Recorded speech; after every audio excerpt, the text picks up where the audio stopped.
right, shalom. Shalom. First and foremost, I'm going to give all glory, honor, and praise to Yahweh, Bahasham, Yahweh Shai, Bahasham, Hakodash.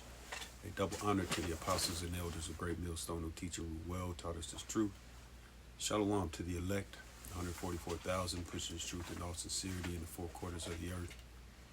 Lord willing, we be of that number. I'm your brother Tabaya Yakwana, and my brother Brother Yaikwab. Appreciate Yaikwab.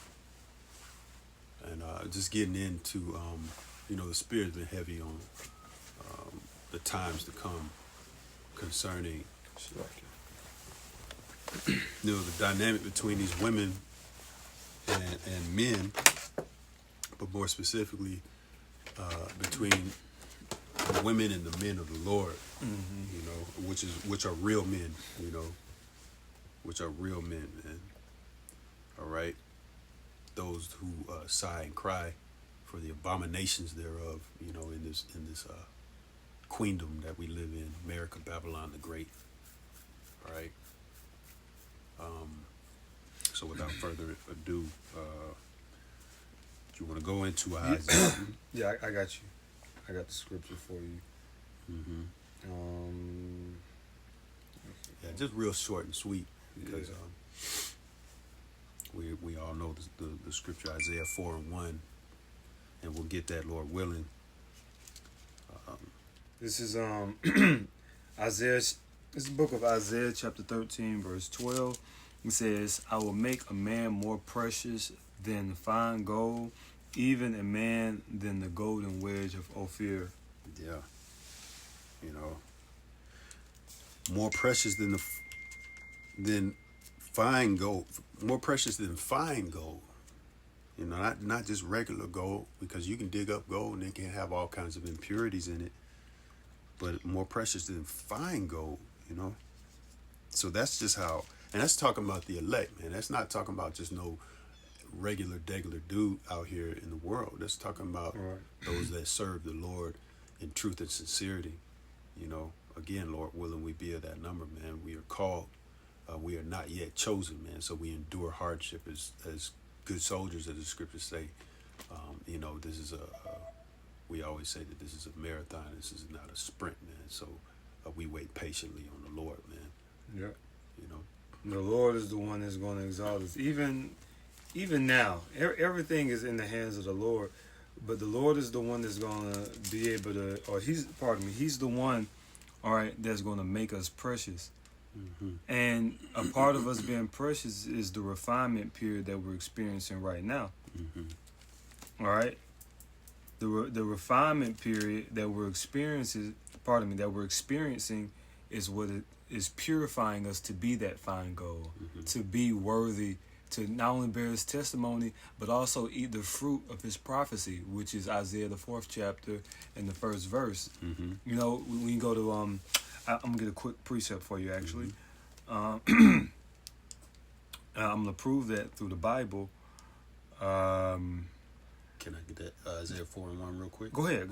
There's Isaiah 4:1, and in that day 7 women shall take hold of one man, saying, "We will eat our own bread." 7 women goes into a perfect number, so it's not just, it could be 7, it could be 70, it could be 2, it could be just 1.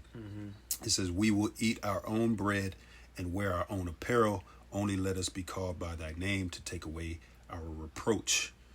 So these women are going to be able to, they're going to be willing to give up resources to be attached to a man of the Lord, to take away their reproach, meaning as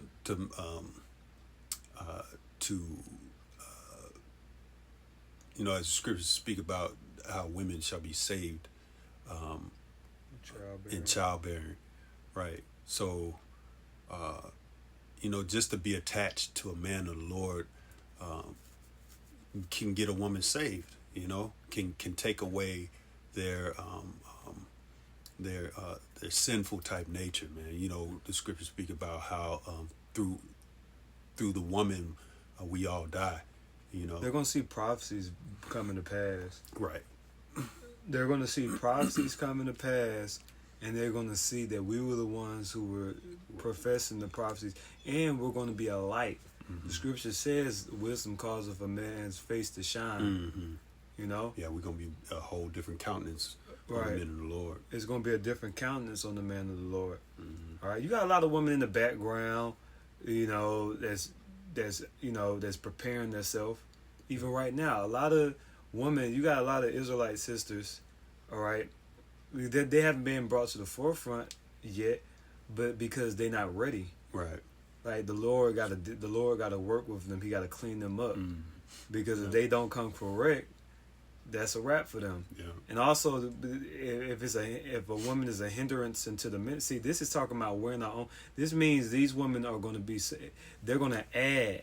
They're You're not right. going to take away. Yeah. A woman is possession. It's a possession. Mm-hmm. So they're going to be actually fulfilling the lot of a woman instead of just me, Yeah. I.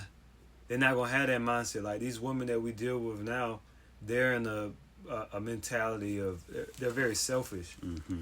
They're self-oriented. Yeah. You know? Self-serving. Like, they're self-serving. Like we want to help our women. We want to, make our woman happy, and to be a servant. In essence, we want to be a servant to our woman, because he that is greatest amongst you, let him be your servant. Mm-hmm. You know what I'm saying? Yeah. And so that's the spirit of man, especially the man of the Lord.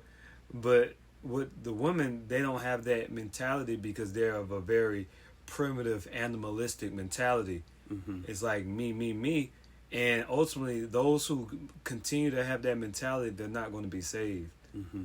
You know? Yeah, she's the weaker vessel. She's been tempted by Satan ultimately, which is the god of this world is Satan, by way of his physical counterpart, which is Esau Edom. Mm-hmm. And then this devil, so-called white man, has inundated our women with all kinds of trinkets and favor in America, Babylon the Great, through government assistance and so forth and so on. Yeah, shiny things. Shiny things. He dangled something shiny in front of Eve, and she went for it, just like she went for it in the garden. Yeah. Mm-hmm. And that's gonna cost a lot of women their salvation. What a lot of these women don't understand, the Lord is not gonna save them. Yeah. Because they thought it was something light when it was heavy. Yeah. And so they tried to lift, and they weren't able to bear. Because they didn't brace. Yeah. You know what I'm saying? Yeah. The scriptures say, a woman shall be, how does it say? A woman shall become a head over a man, compass a man. Yeah, compass a man. Yeah, that's prophecy. So this is a real deal. That even these proud ass women is a part of prophecy. It's a part of prophecy. There's a woman compassing a man. And that's Esau. That's the image of the beast allowing that. Yep. You women think, oh yeah, it's like, oh my God, this is Satan. You fucking idiot. Yeah. You're gonna lose. Yep. This is only for a moment. You about to lose. It's gonna backfire. Because he wants you. He wants the woman without a protection. Yeah. She's the weaker vessel. Yeah. She's easy for it to take in. Yeah. So it's like, okay, I can devour the children. I can use the woman to come up against the man. Mm-hmm. But these women, they don't care. They just like, okay, I guess I gotta die. Yeah, you do gotta die. You're right. You do gotta die. Yeah. But the elect women, they're gonna come out of that mind frame, Mm-hmm. and they're gonna put on a different mindset, a refreshed, clean mindset after the manner of the Lord, which is a mindset of servitude, Mm-hmm. a mindset of a servant, obedient servant. Go ahead. Mm-hmm. There's a scripture. There's a divine order that the scriptures speak on. Yep. Just roughly paraphrasing, you have the Most High, then you have His only begotten Son. You have the Most High, Yahweh. His name is Yahweh. He exists. Mm-hmm. Then you got His only begotten Son, which is Mashiach, or the Anointed, which is Yahweh Shai, which means He is salvation, or He is the deliverer. Mm-hmm. Then you have the elect, 144,000 men, and then you got the women and the children.